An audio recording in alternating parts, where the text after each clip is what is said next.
ಸ್ನೇಹಿತರೆ. 6 ವರ್ಷಗಳ ಬಳಿಕ ಟೀಂ ಇಂಡಿಯಾಗೆ ಮರಳಿದ ಅಪಾಯಕಾರಿ ಆಲ್ರೌಂಡರ್.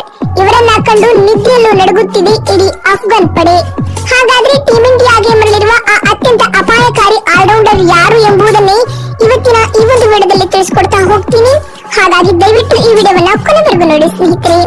ಅದಕ್ಕಿಂತ ಮುಂಚೆ ನಿಮ್ಮ ಪ್ರಕಾರ ರವೀಂದ್ರ ಜಡೇಜಾ ಹಾಗೂ ಅಕ್ಷರ್ ಪಟೇಲ್ ಇವರಿಬ್ಬರಲ್ಲಿ ನಿಮ್ಮ ನೆಚ್ಚಿನ ಆಟಗಾರ ಯಾರು ಅಥವಾ ನಿಮ್ಮ ಫೇವರಿಟ್ ಆಲ್ರೌಂಡರ್ ಯಾರು ಅನ್ನುವ ನಿಮ್ಮ ಅನಿಸಿಕೆ ಮತ್ತು ಅಭಿಪ್ರಾಯಗಳನ್ನ ಕಮೆಂಟ್ ಮಾಡುವ ಮೂಲಕ ತಪ್ಪದೆ ತಿಳಿಸಿ. ಯಾಕಂದ್ರೆ ನಿಮ್ಮ ಒಂದೊಂದು ಕಮೆಂಟ್ ಒಂದೊಂದು ಲೈಕ್ ಕೂಡ ಬಹಳ ಬಹಳ ಮುಖ್ಯ. ಹೌದು ಸ್ನೇಹಿತರೆ, ನಿಮಗೆಲ್ಲ ತಿಳಿದಿರುವಂತೆ ಇನ್ನೇನು ಕೆಲವೇ ತಿಂಗಳುಗಳಲ್ಲಿ ಐಸಿಸಿ T20 ವಿಶ್ವಕಪ್ ಆರಂಭಗೊಳ್ಳಲಿದೆ ಸ್ನೇಹಿತರೆ. ಆದ್ರೆ ಇದೀಗ ಈ ಮಹತ್ವದ ಐಸಿಸಿ ಟೂರ್ನಮೆಂಟ್ಗೂ ಮುನ್ನ ಟೀಂ ಇಂಡಿಯಾವು ತನ್ನ ಕೊನೆಯ ಅಂತಾರಾಷ್ಟ್ರೀಯ T20 ಸರಣಿಯನ್ನ ಆಡಲಿದೆ ಸ್ನೇಹಿತರೆ. ಹೌದು, ಭಾರತ ಮತ್ತು ಅಫ್ಘಾನಿಸ್ತಾನ ನಡುವೆ ಇದೀಗ 3 ಪಂದ್ಯಗಳ T20 ಸರಣಿ ನಡೆಯಲಿದೆ. ಅಲ್ಲದೆ T20 ವಿಶ್ವಕಪ್ಗೂ ಮುನ್ನ ಟೀಂ ಇಂಡಿಯಾ ಆಡುತ್ತಿರುವ ಕೊನೆಯ T20 ಸರಣಿ ಇದಾಗಿರುವ ಕಾರಣ ಬಹಳ ಮಹತ್ವವನ್ನ ಪಡೆದುಕೊಂಡಿದೆ ಸ್ನೇಹಿತರೆ. ಅಂದ ಹಾಗೆ ಭಾರತ ಹಾಗೂ ಅಫ್ಘಾನಿಸ್ತಾನ ನಡುವಿನ ಮೊದಲ T20 ಪಂದ್ಯವು ಇದೇ ಜನವರಿ 11ರಂದು ಅಂದ್ರೆ ಬರುವ ಬುಧವಾರ ನಡೆಯಲಿದೆ ಸ್ನೇಹಿತರೆ.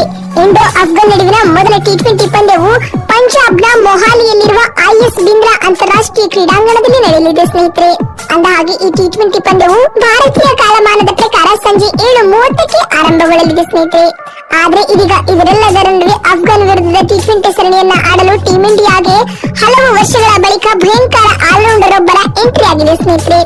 ಅಷ್ಟಕ್ಕೂ ಟೀಂ ಇಂಡಿಯಾಗೆ ಮರಳಿರುವ ಆ ಅಪಾಯಕಾರಿ ಆಲ್ರೌಂಡರ್ ಯಾರು ಅಂತ ನೋಡುವುದಾದ್ರೆ ಅವರ ಹೆಸರು ಶಿವಂ ದುಬೆ. ಹೌದು ಸ್ನೇಹಿತರೆ, ಭಾರತ ಹಾಗೂ ಅಫ್ಘಾನಿಸ್ತಾನ ನಡುವಿನ 3 ಪಂದ್ಯಗಳ T20 ಸರಣಿಗೆ ಶಿವಂ ದುಬೆ ಅವರನ್ನ ಆಲ್ರೌಂಡರ್ ಆಗಿ ಆಯ್ಕೆ ಮಾಡಲಾಗಿದೆ. ಬ್ಯಾಟಿಂಗ್, ಬೌಲಿಂಗ್, ಫೀಲ್ಡಿಂಗ್ ನಲ್ಲಿಯೂ ಕಾಂಟ್ರಿಬ್ಯೂಷನ್ ಕೊಡಬಲ್ಲ ಶಿವಂ ದುಬೆ ಅವರು ಟೀಂ ಇಂಡಿಯಾಗೆ ಯಾವಾಗ ಬೇಕಾದರೂ ಸಹಾಯವನ್ನ ನೀಡಬಲ್ಲ ಕೆಪಾಸಿಟಿಯನ್ನ ಹೊಂದಿದ್ದಾರೆ. ಅಲ್ಲದೆ ಏಕಾಂಗಿಯಾಗಿ ಪಂದ್ಯವನ್ನ ಗೆಲ್ಲಿಸಿಕೊಡುವ ಸಾಮರ್ಥ್ಯವೂ ಸಹ ಈ ಆಲ್ರೌಂಡರ್ ಆಗಿರುವ ಶಿವಂ ದುಬೆ ಅವರಿಗಿದೆ ಸ್ನೇಹಿತರೆ. ಅಲ್ಲದೆ ಇವರು ಹಲವು ವರ್ಷಗಳ ಬಳಿಕ ಟೀಂ ಇಂಡಿಯಾಗೆ ಮರಳಿದ್ದಾರೆ ಸ್ನೇಹಿತರೆ. ಇವರು ಕೊನೆಯದಾಗಿ ತಮ್ಮ ಅಂತಾರಾಷ್ಟ್ರೀಯ T20 ಪಂದ್ಯವನ್ನ ನ್ಯೂಜಿಲೆಂಡ್ ವಿರುದ್ಧ 2019ರಲ್ಲಿ ಆಡಿದರು. ಅಲ್ಲದೆ ಕಳೆದ ಸೌತ್ ಆಫ್ರಿಕಾ ವಿರುದ್ಧದ T20 ಸರಣಿಗೆ ಇವರನ್ನ